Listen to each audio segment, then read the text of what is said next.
Good morning, everybody. Morning. Second here. Volume's all the way down on my computer.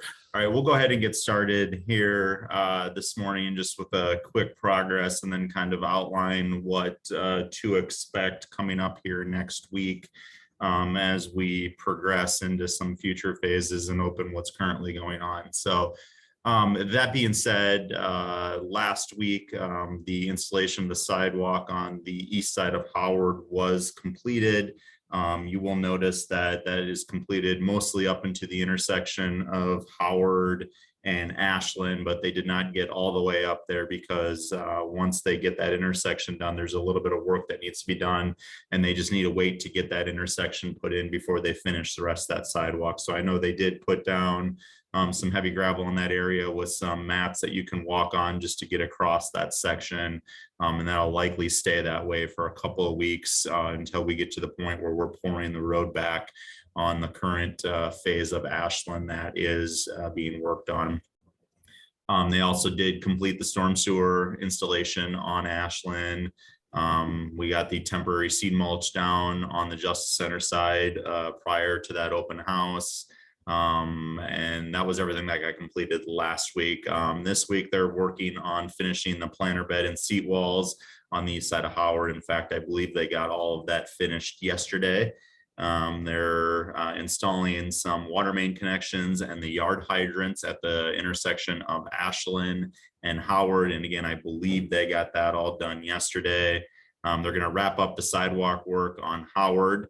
Really what that now includes is the last subcontractor getting in there and putting all the dirt and mulch into the planter beds and then putting down those paver bricks on the sidewalks that go in yet. So we're hopeful that we'll have that done this week.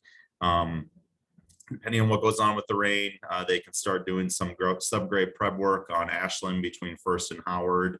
But again, that's going to be dependent on how much rain we get this week and how much they're able to move that heavy machinery there to do that through the dirt.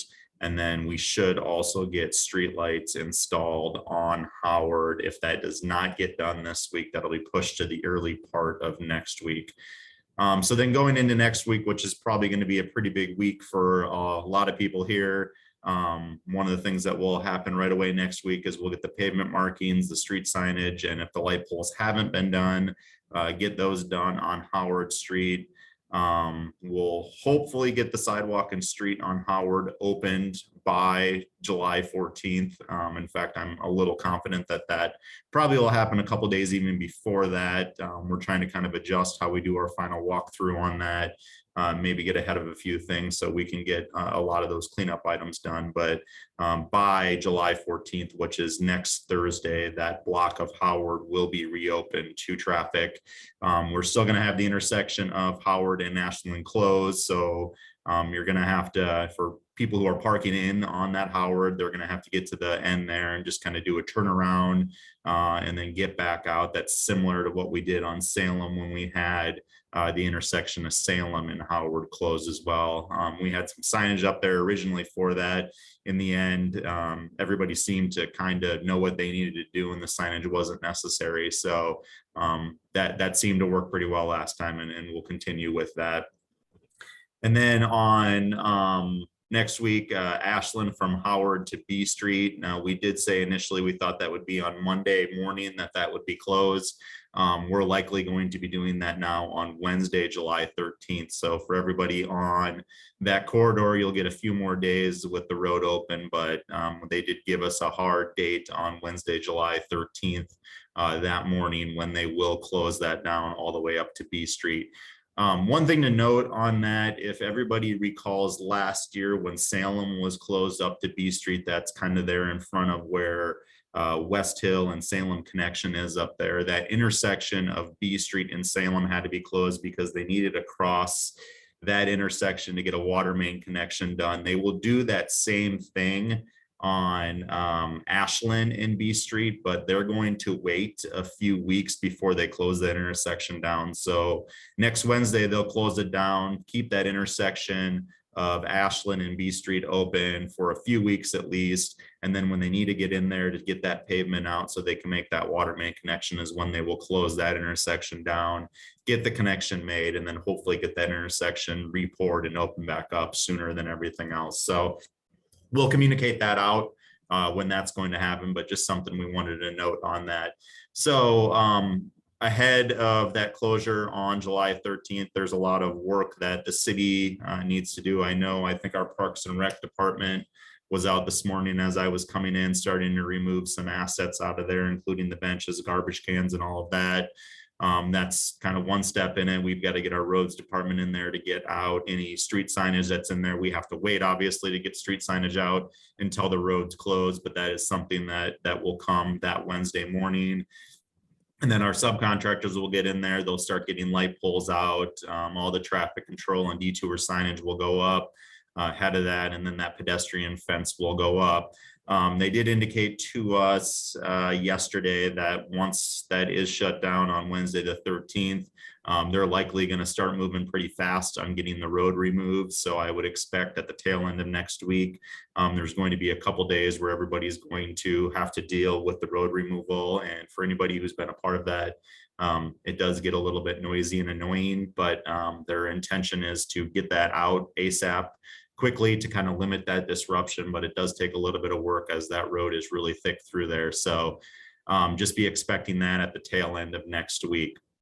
So then with that, anything that we're looking at future wise, Ashland between First and Howard, including the intersection of Ashland and Howard, we're probably going to be able to start re-pouring that intersection that road and that intersection the week of the 18th. We've made very good progress on that block, getting just the minor utility work that needed to be done on it. So I would anticipate that week we're going to start doing some paving on that.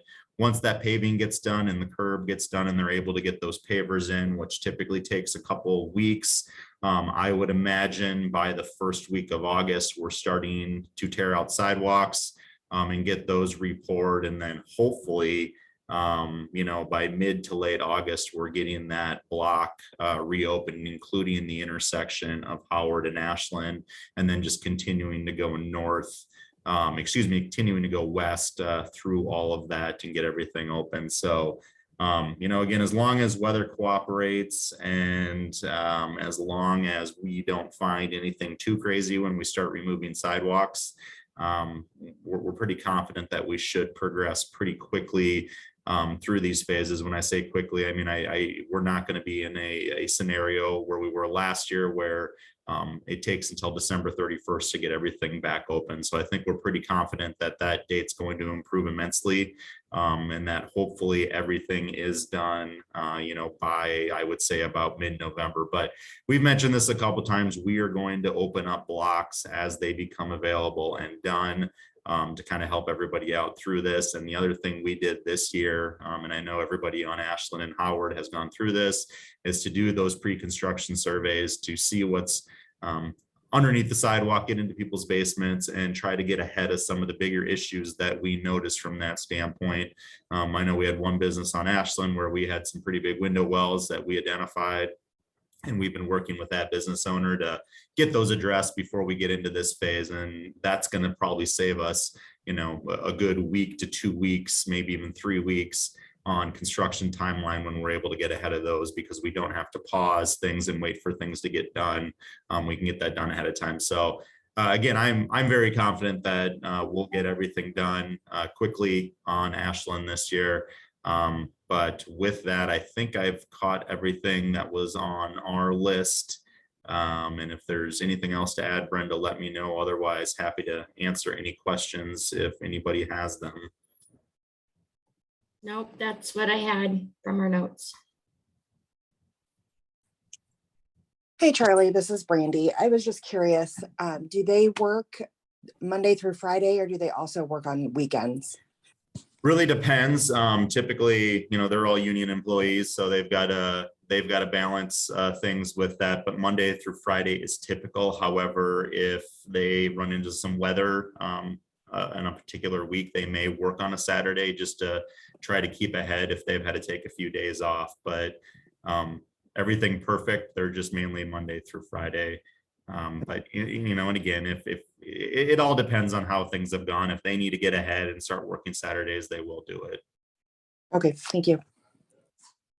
And if that makes a difference, we can try to start asking some of that stuff at our weekly meeting just to kind of get a good understanding if there's going to be any Saturday work going on, and communicate that out during these meetings if that's something people would like to know. I know I would like that just because I have sessions that require quiet. Yep. So if I can have that knowledge, that would be great. Okay. Yep. We'll make that note and we'll try to ask those questions at our weekly meeting to get a good understanding if they're going to or not. And we'll communicate that out with everybody.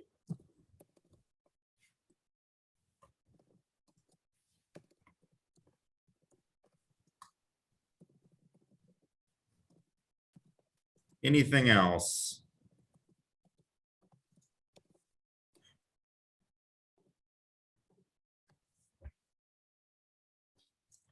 Well, if there's nothing else, appreciate everybody's patience through kind of the phases that we're wrapping up and everybody on Ashland.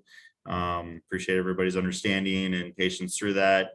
Again, anything that comes up, especially next week as we get into some of these transitions and shuffling of road closures, please let us know anything that we can do to help out. You know, the other thing I would mention, I mentioned this all along with the first phases, but when it comes to the Ashland phases, to the business owners, the fence, you know, if you want to put signage up on that to help people direct to your businesses, please do so. The fence is all yours. The only thing we always ask is just make sure you're not putting a large investment to whatever you do put on that fence, because it's likely going to get moved around, could get torn up, taken down, things like that. But if you want to put some signage, anything like that up, feel free, make the fence yours. We have nothing that would require you to not do that. So just have an open mind on that. But again, any questions that come up in the next week, please let us know. Otherwise, I think when we talk next week, we'll hopefully have a road open back up and some other ones closed, and we can kind of answer some questions as those come up. Thanks, So, Charlie. all right. Thank you. Have a good day, everybody. You too. Thanks, Charlie.